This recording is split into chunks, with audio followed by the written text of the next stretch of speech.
Thank you very much. I want to thank the organizers very much for giving me the opportunity to come here to have a very pleasant introduction to Arkansas for the first time. And also, this meeting has been very stimulating for me, very beneficial for me. And also, I had the pleasure of tasting the suckling pig for the first time, and that was very pleasant also. Please excuse me for changing the title to something that I thought was closer to the spirit of the meeting. Yes, so I want to talk about extending functions holomorphically. So theorem 1 says that you can extend a function, every function on E holomorphically to an entire function if and only if E is discrete. And of course, this is very well known. So what about extending merely to a neighborhood of the set E? So this is a local problem. That is that suppose that for each point in E, there's a disk and a function holomorphic on the disk, which agrees with the initial function f on the intersection of the disk with the set. Then f extends holomorphically to a neighborhood of E. Now, I just thought of this theorem and its proof this morning, so please check it for me. I must say that perhaps I'm the only complex analyst who was not aware of this theorem before today. It's probably very well known. It's such a natural question. Well, let's look at the proof. For each point Z in E, let Fz be a holomorphic in a disk 3 times disk 3dz. Or in other words, if you took a disk, you could take 1/3 of the radius, such that you have a holomorphic extension to all of this larger disk, which agrees with the initial function on the E intersection with that. Then I claim that for any 2 such disks, we have that the extensions coincide for all Z in the intersection of these 2 small disks. If I hadn't taken 3D, this wouldn't work.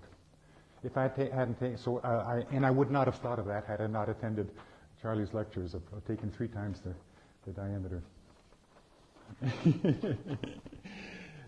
And in fact, I wouldn't have thought of this theorem had I not had a conversation with Charlie a couple of days ago.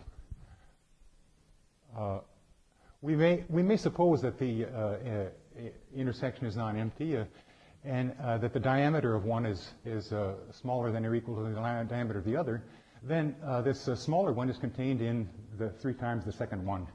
And since Z is a limit point of E and both functions are equal on E intersection dz, this proves the claim.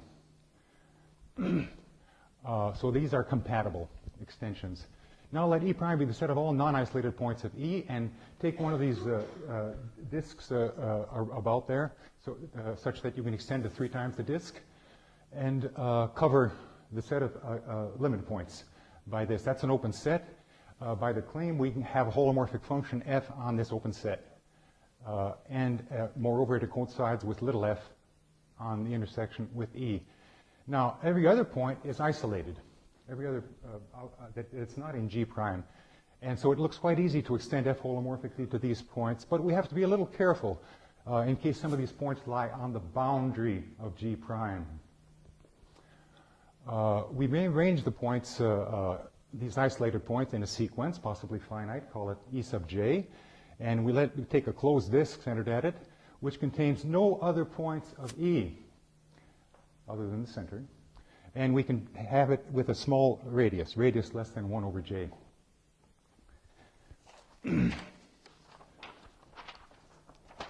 Now, since this, because we take these radii smaller and smaller, the intersection with G prime is a locally finite family in G prime. And for that reason, if we take away these disks, we still have an open set, which we call script G. Now we set f equal to a constant, say, the value of the center on these additional disks about the isolated points. Now F is holomorphic on the open set script G, which contains E. Moreover, it coincides on the intersection, and this proves the theorem. Which I repeat. I repeat the theorem. It says that if you can extend locally, then you can extend globally.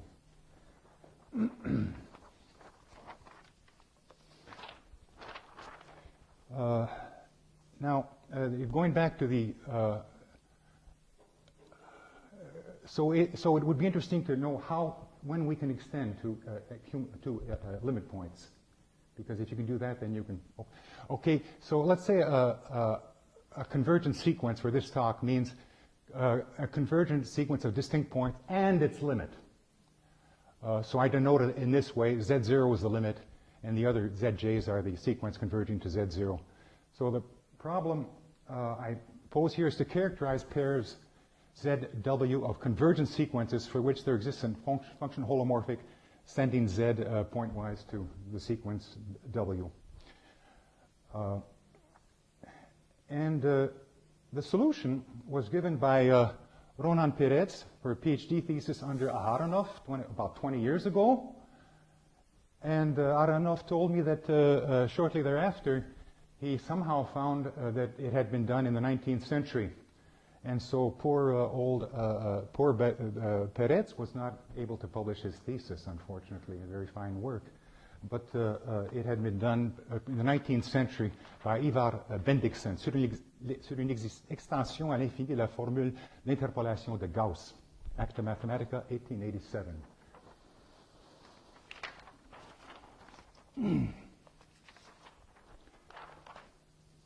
Okay, so we sort of to repeat ourselves, let's say a subset has the extension, holomorphic extension property if there is an extension, holomorphic extension of F to a neighborhood of E. And let's talk about a sequential holomorphic extension property. This means that for each sequence Z convergent in E, there is an extension, holomorphic extension to a neighborhood of the sequence of this initial function, holomorphic on E. Okay, you can extend from every sequence to a neighborhood of the sequence. And then this is a problem that has been on my mind for many years, and conjecture, well, actually, the problem solved by Perez was on my mind for many years. This problem I formulated just very recently, that just a couple of weeks ago, that if a function on a set has the holomorphic extension property, if and only if it has the sequential holomorphic extension property. And this was confirmed by Charlie over lunch on Thursday.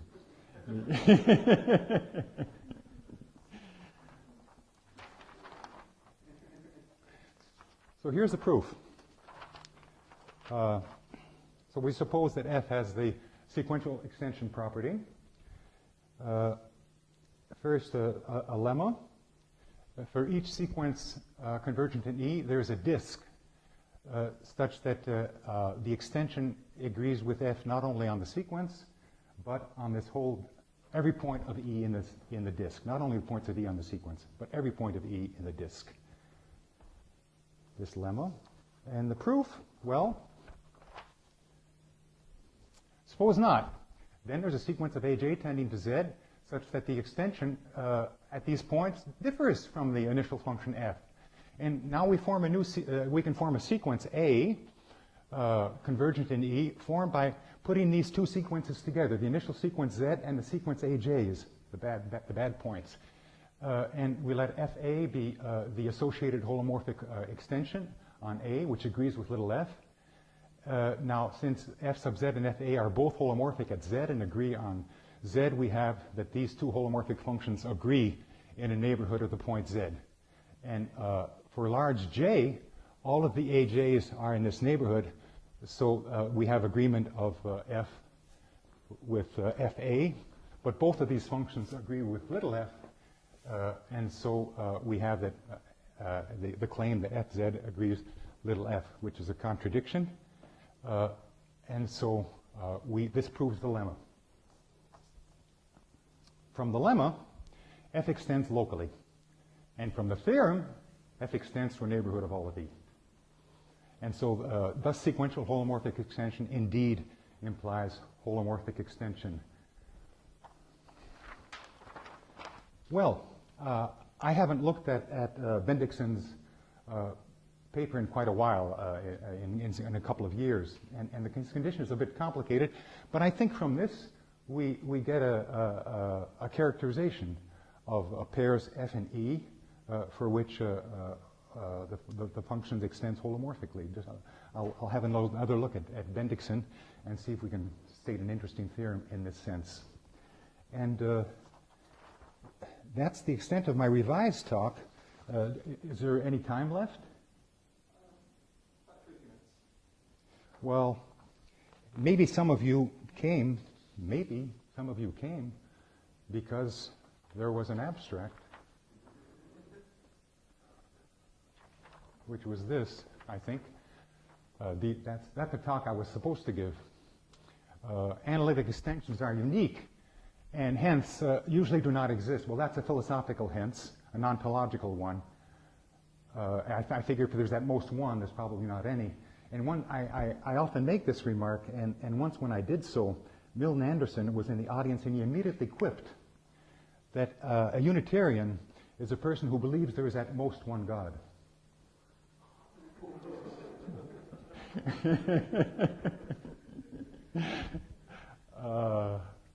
Okay, now I look at approximation theory as being two subjects. One subject is you have functions on a given set and you approximate them by smoother functions. That's very, very common to do this. And then there's the other kind, which I call extension type approximation, where you have a function given on a given set and you want to approximate it by a function sort of in the same class but on a larger set. Okay?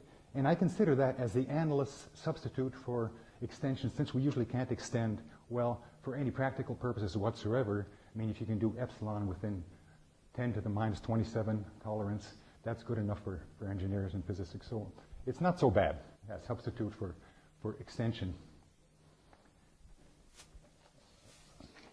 And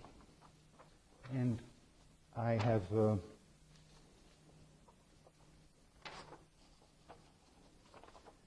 confused in my pages here. So we can sort of identify R2 and C, and in the usual way. And if you have an open set, function is holomorphic if it has a derivative at each point, and a continuous function is harmonic on a closed. If for each closed disk in U, the value at the center is equal to the average of the values on the circle. And that's one of the reasons that makes harmonic functions so extremely important in many physical situations, this mean value property. And a function is subharmonic, if it has a sub-mean value property. It's less than or equal to the average on every disk in the domain. Some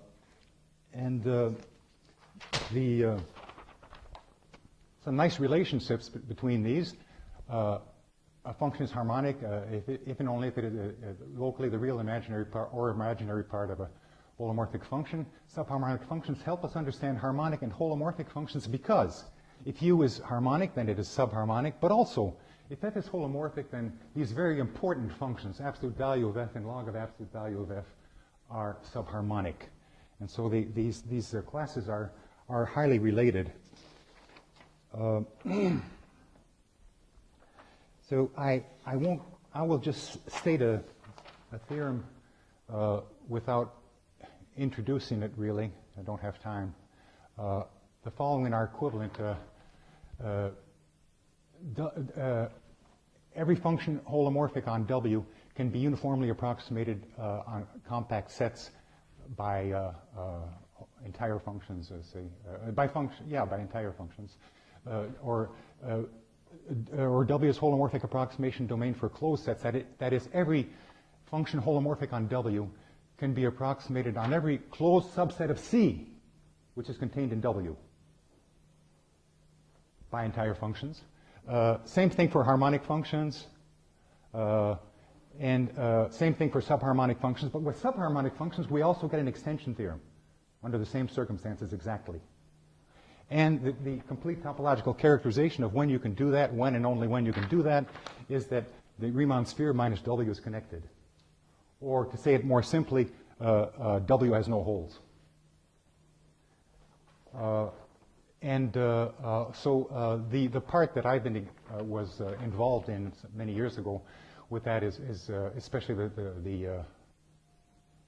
anything to do with an unbounded set. All the approximation theorems for unbounded sets, and the extension theorems, I had a lot to do with that. But that was a long time ago.